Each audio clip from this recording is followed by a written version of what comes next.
Hello guys, di na kaya yung init sa loob ng bahay guys. Dito na tayo sa ilalim ng mga puno kakain. Grabe ang init. Tara guys, kain tayo. Buti dito sa ilalim ng mga puno guys, ay ako, may hangin tsaka malamig.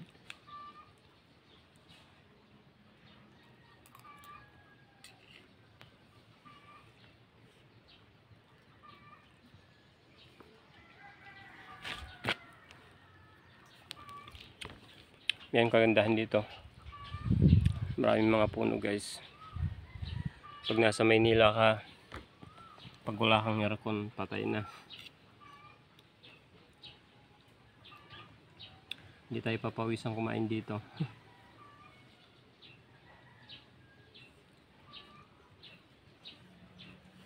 Ulam tayo ng sitaw with manok.